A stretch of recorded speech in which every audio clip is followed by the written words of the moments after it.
¿Qué tal, compañeros? Muy buen día. Pues en esta ocasión vamos a revisar la primera parte de nuestro curso de seguridad informática y el módulo 1 que lleva por título Introducción a la seguridad informática. En esta ocasión vamos a estar revisando los subtemas del valor de la información, definición de seguridad informática, objetivos de la seguridad informática, algunos posibles riesgos y técnicas de aseguramiento del sistema.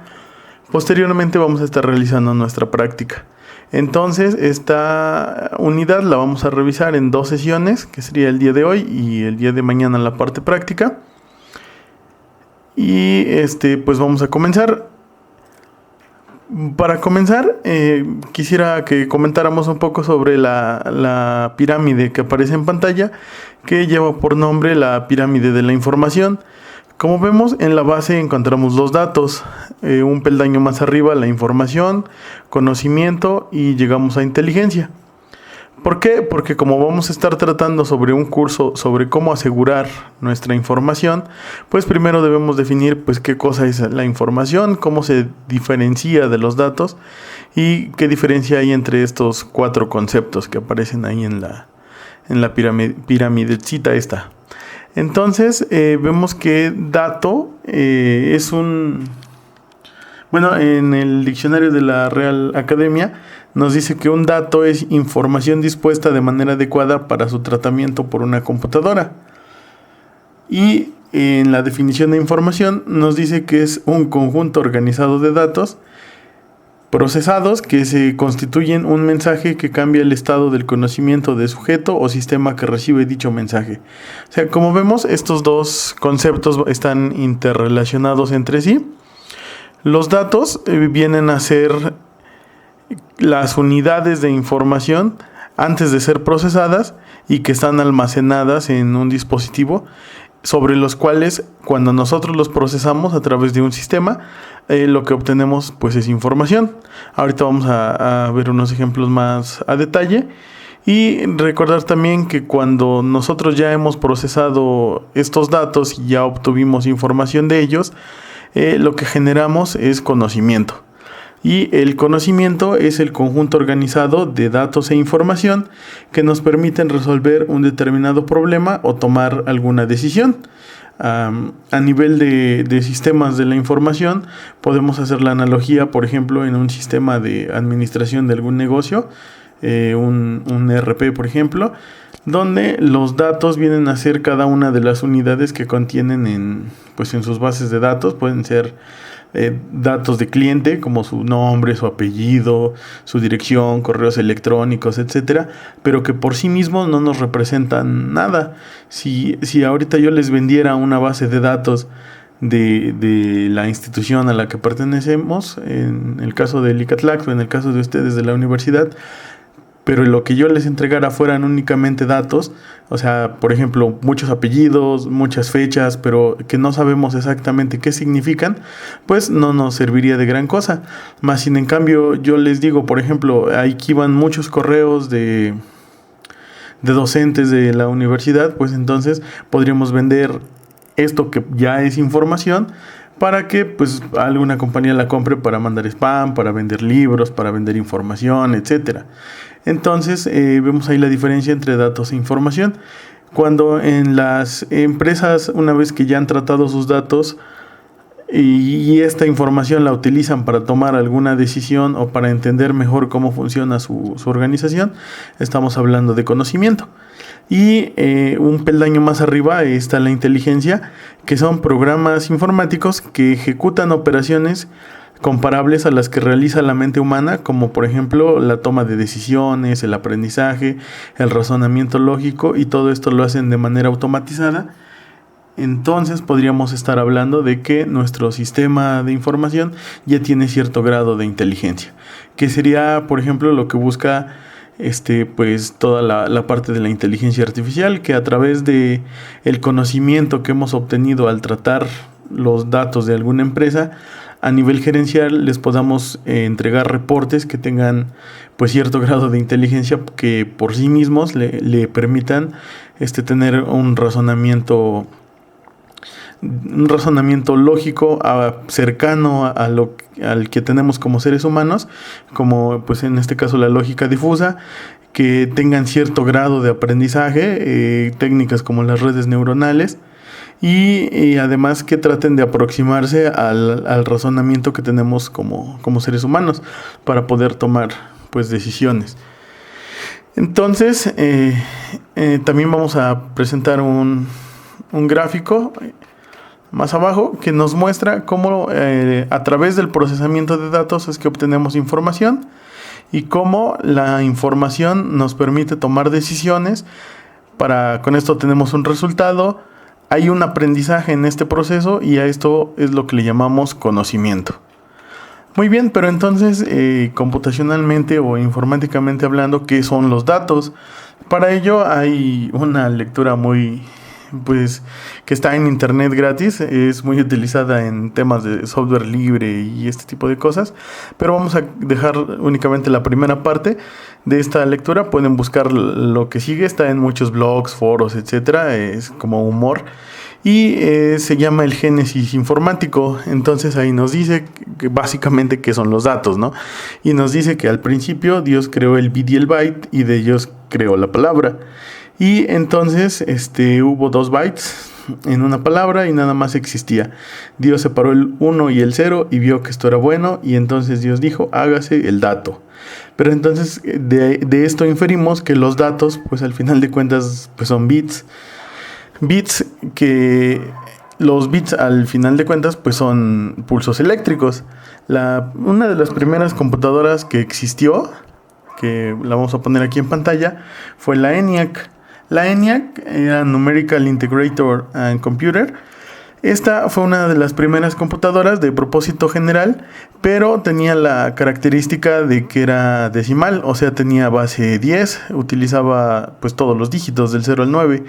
Y la primera computadora que ya fue binaria fue la EDVAC, misma que también ponemos aquí en pantalla. De ahí parte todo lo que conocemos como el modelo de von Neumann, todo lo que creó John von Neumann en aquellos entonces, pero tiene la peculiaridad de que fue la primera computadora binaria, al mismo tiempo de que fue la primera computadora que tenía ya una memoria, y ahí nace el concepto de programa almacenado.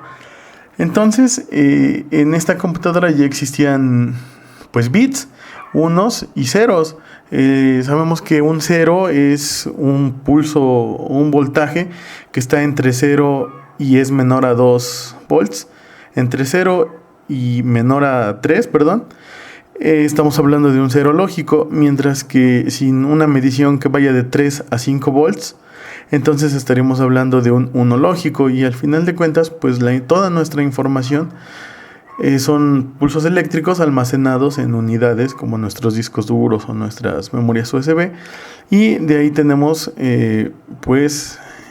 toda la cantidad de información con la que en la actualidad contamos, que al final de cuentas, pues como comentábamos, son bits, ceros y unos, que agrupados en un conjunto de 8 bits, pues forman un byte, y de ahí pues 1024 bytes son un kilobyte, y así sucesivamente pasando por los megabytes, los terabytes, los gigabytes, etcétera.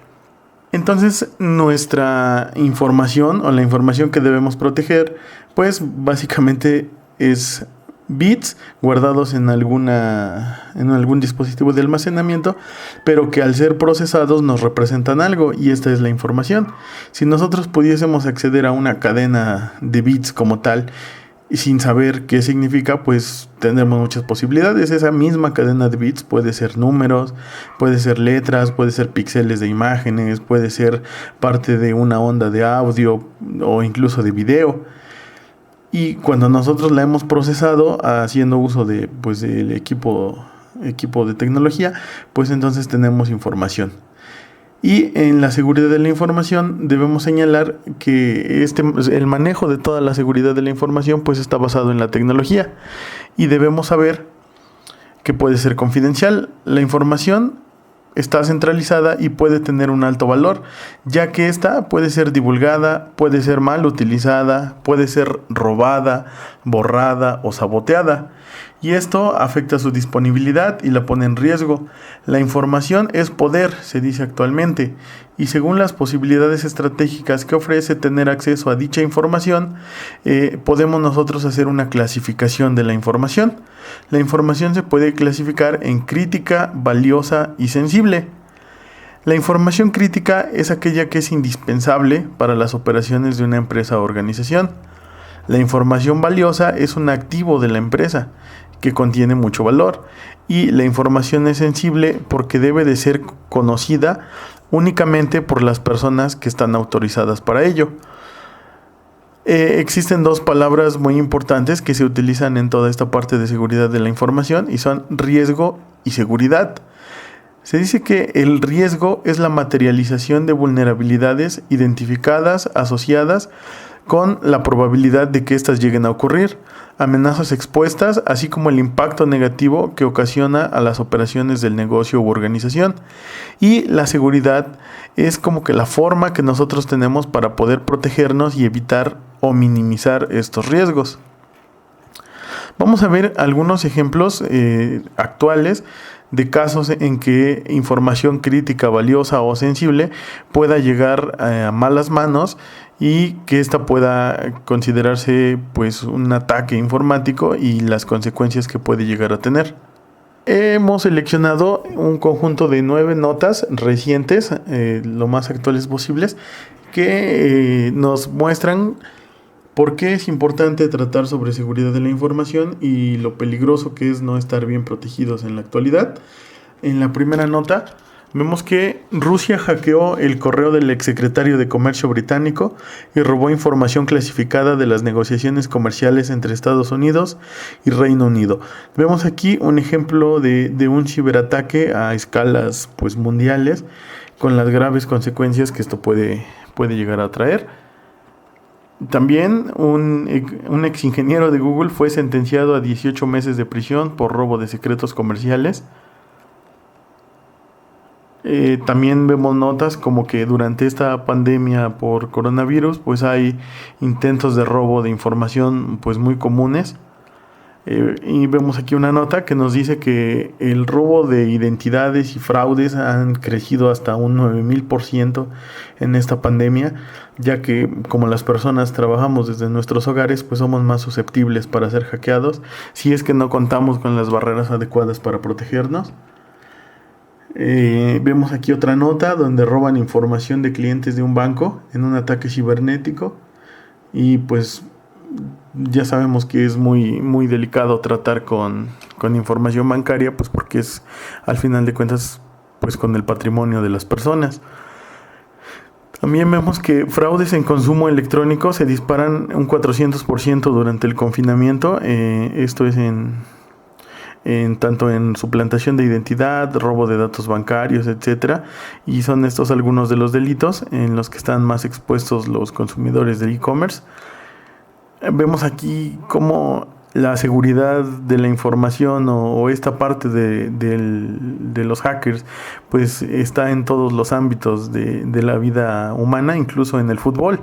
Por ejemplo, el Real Madrid culpa a un hacker que filtró información del llamado caso de Football Leaks por la salida de Cristiano Ronaldo. Le van a seguir proceso y pues yo siento que con todos los millones que tenga el equipo pues van a tratar de encarcelar a este hacker, porque lo consideran a él el principal culpable de que pues esta estrella del fútbol haya decidido cambiar de equipo. Y cosas más delicadas, por ejemplo, en Estados Unidos pues tienen casi la certeza de que hackers chinos amenazan la infraestructura electoral en Estados Unidos. Y se ofrece una recompensa de hasta $10 millones a quien entregue a estos hackers o a información que lleve a detener a personas que quieran intervenir en las elecciones de Estados Unidos. Entonces, vemos cómo este tipo de cuestiones son cada vez más comunes, cómo es pues una realidad. Hay notas, documentales, noticias en YouTube, donde vemos como muchas personas, incluso el crimen organizado, pues ha diversificado sus operaciones, además de pues narcotráfico, secuestro, extorsión, etcétera. Ahora también se dedican al robo de información, a clonar tarjetas, a hacer fraude bancario, a hacer fraude electrónico, etcétera. Entonces, pues es muy importante que podamos tener pues el conocimiento, no al 100%, pero al menos pues estemos conscientes de que debemos protegernos y de que somos vulnerables y estamos expuestos, y eso al final de cuentas pues es un riesgo. Nosotros como personas comunes y corrientes, pero también las organizaciones, también las escuelas, sobre todo los negocios que están expuestos a robo de secretos industriales, a fraudes con sus cuentas de banco, y por ello es importante identificar los riesgos para poder minimizarlos. Y una parte importante en todo lo que tiene que ver con seguridad informática es lo que se ha conocido como la triada CIA, que es un modelo de seguridad de la información muy utilizado y que puede guiar los esfuerzos y políticas de una organización para mantener sus datos seguros. Este modelo no tiene nada que ver con la agencia de Estados Unidos, la CIA, sino con iniciales que representan los 3 principios en los que se basa la seguridad de la información, que son la confidencialidad. Y entendemos por confidencialidad como la característica que asegura que solamente las personas que tengan acceso a la información son aquellas que estén autorizadas para ello. La integridad de la información, esta característica nos señala que todas las modificaciones que se hacen a la información son hechas por usuarios autorizados y en un lapso autorizado, en un lapso de tiempo autorizado. Y la disponibilidad, que nos garantiza que los recursos del sistema y la información van a estar disponibles solamente para los usuarios autorizados y en el momento en que lo necesiten. Y como veíamos hace rato, pues no podemos evitar los riesgos pues están ahí. No los podemos evitar, pero los tratamos siempre de minimizar. Entonces, dentro de la seguridad de la información, vamos a llevar a cabo la clasificación de las alternativas para manejar los posibles riesgos que podamos llegar a tener en las organizaciones. Y esta clasificación lleva el nombre de manejo de riesgos. El manejo de riesgos conlleva una estructura bien definida con un control adecuado, habiéndolos identificado, priorizado y analizado a través de acciones factibles y efectivas. Para ello se cuenta con las siguientes técnicas de manejo de riesgo. La primera técnica de manejo de riesgo es evitar el riesgo. El riesgo es evitado cuando las organizaciones rechazan aceptarlo, es decir, no se permiten ningún tipo de exposición. Esto se logra simplemente con no comprometerse a realizar la acción que origina el riesgo. Esta técnica tiene más desventajas que ventajas, ya que la empresa podría abstenerse de aprovechar muchas oportunidades. Por ejemplo, que para evitar sufrir daño por un sismo, pues la empresa decida no instalarse en zonas sísmicas, y podría perder pues algunas ventajas que estas zonas tuvieran, ya que no tiene la certeza de que va a temblar. Entonces, por evitar el riesgo, pues no aprovechan las ventajas que pudiera tener. La siguiente característica es reducir el riesgo, ya que cuando el riesgo no puede evitarse, la alternativa pues que sigue es tratar de reducirlo hasta el nivel más bajo posible. Esta opción es la más económica y sencilla. Se consigue optimizando los procedimientos, la implementación de controles y su monitoreo constante.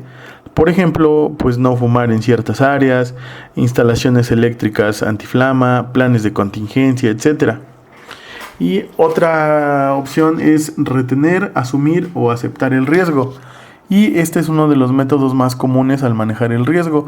Es la decisión de aceptar las consecuencias de la ocurrencia de algún evento. Puede ser voluntaria o involuntaria. La voluntaria se caracteriza por el reconocimiento de la existencia del riesgo y el acuerdo de asumir las pérdidas involucradas. Esta decisión se da por falta de alternativas. La retención involuntaria se da cuando el riesgo es retenido inconscientemente. Por ejemplo, cuando con recursos propios financiamos las pérdidas económicas que ha tenido la organización. Y otra técnica es la de transferir el riesgo. es buscar un respaldo y compartir el riesgo con otras entidades. Esta técnica se usa ya sea para eliminar un riesgo de un lugar y trasladarlo a otro, o para minimizar el mismo compartiéndolo con otras unidades. Por ejemplo, transferir los costos a una compañía aseguradora. Compramos un seguro y compartimos el riesgo, hacemos un pago, pero pues sabemos que la aseguradora nos va a respaldar en caso de que ocurra algún siniestro. Entonces vemos que al final de cuentas en una organización este tipo de riesgos siempre van a existir. Podemos evitarlos simplemente no haciendo nada, pero este no es el caso. Podemos tratar de reducirlos hasta lo máximo posible, ese sería lo ideal. Podemos pues asumirlos o aceptarlos o transferirlo. Y hablando propiamente de seguridad de nuestra información, nos surgen ciertas amenazas. Y estas amenazas ponen en riesgo el funcionamiento de nuestros dispositivos de almacenamiento, la transmisión de los datos o el proceso para ser considerados. También hay otras circunstancias no informáticas que deben ser tomadas en cuenta. La mayoría de las amenazas son a menudo imprevisibles o inevitables, de modo que las únicas protecciones posibles pues son la redundancia y la descentralización, por ejemplo, mediante determinadas estructuras de redes, en el caso de las comunicaciones, o servidores en clúster para garantizar la disponibilidad de los datos, para que siempre haya servidores de respaldo. Y estas amenazas pueden ser causadas por los usuarios mismos, por programas maliciosos, por errores de programación, por intrusos, por algún siniestro, por el mismo personal técnico interno o por fallas externas que pueden ser fallas electrónicas o lógicas en los sistemas de información. Y vamos a analizar un poco esto. Una de las principales amenazas que existen en los sistemas de información son los usuarios. Es la causa del mayor problema ligado a la seguridad de un sistema informático. En algunos casos, sus acciones causan problemas de seguridad. Si bien en la mayoría de los casos es porque tienen permisos sobredimensionados, no se les han restringido acciones innecesarias. Y vemos, por ejemplo, muchas veces, por más sistemas de seguridad que se implementen en una empresa o organización, al final de cuentas las personas siempre van a anotar su contraseña en un post-it y la van a pegar en su monitor. Y contra esto, pues creo que no hay nada que hacer. También puede ser una amenaza los programas maliciosos. Estos programas están destinados a perjudicar o a hacer un uso ilícito de los recursos del sistema. Son instalados en la computadora abriendo una puerta a intrusos o bien modificando los datos. Estos programas pueden ser virus informáticos, pueden ser los llamados troyanos, bombas lógicas, etcétera, los programas espía, los spyware, y pues todo el malware en general.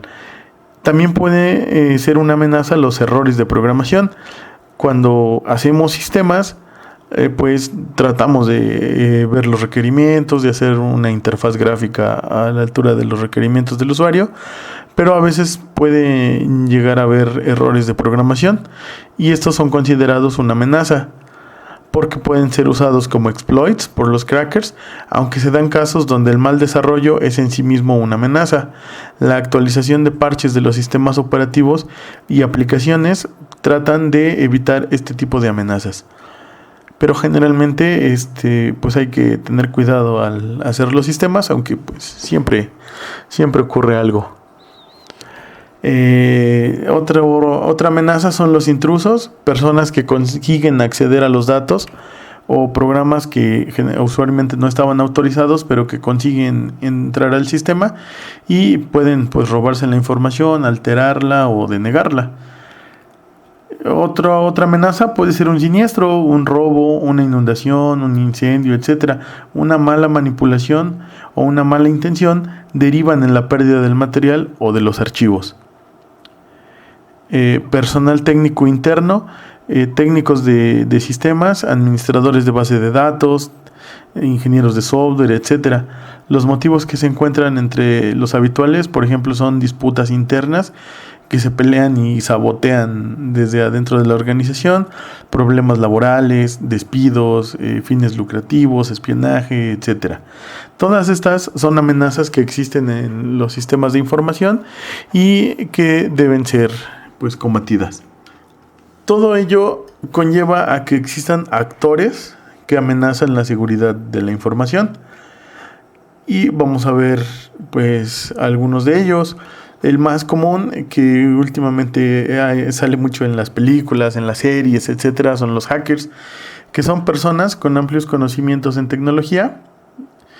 Pueden ser en informática, electrónica, comunicaciones o en todas las anteriores, y mantienen permanentemente actualizado sus conocimientos y conocen a fondo todo lo relacionado con programación y sistemas complejos.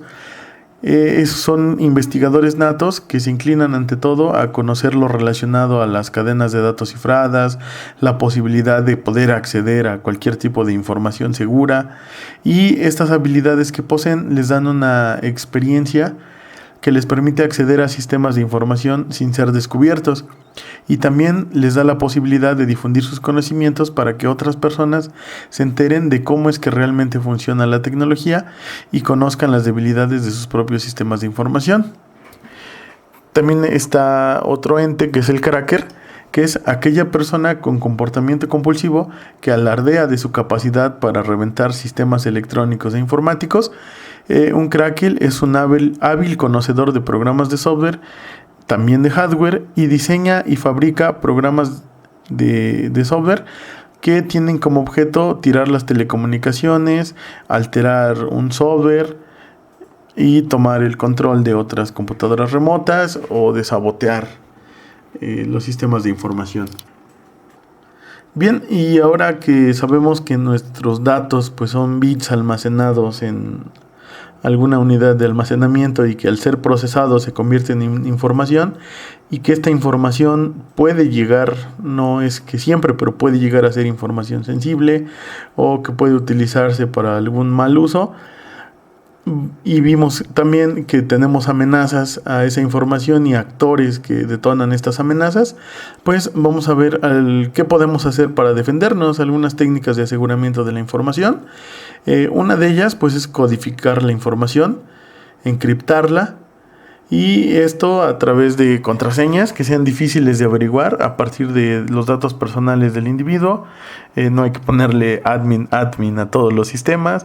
Tratar de generar pues el clásico, ¿no? Contraseñas de 8 dígitos con mayúsculas, minúsculas, números, etcétera. Debemos también tener una constante vigilancia de la red, ver que quién accede, que solamente las personas autorizadas estén accediendo, etcétera. Y algunas tecnologías repelentes, como por ejemplo los firewalls, sistemas de detección de intrusos, anti-spyware, antivirus, claves para proteger el software, etcétera. Muy bien, entonces la primera parte para nuestra práctica que vamos a estar realizando en la sesión del día de mañana, pues es tener instalada nuestra máquina virtual con Kali, o pues si quieren directamente en su equipo, pues también. Entramos y vemos que como les comentaba, es una distribución de Linux con la peculiaridad de que pues trae muchas herramientas ya instaladas. Ya no es necesario descargarlas, etcétera.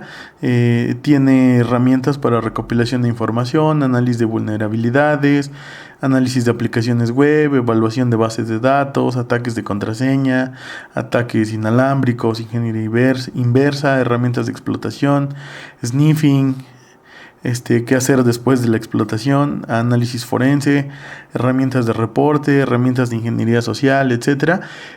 Obviamente esto de las herramientas de Kali Linux pues es un mundo muy grande.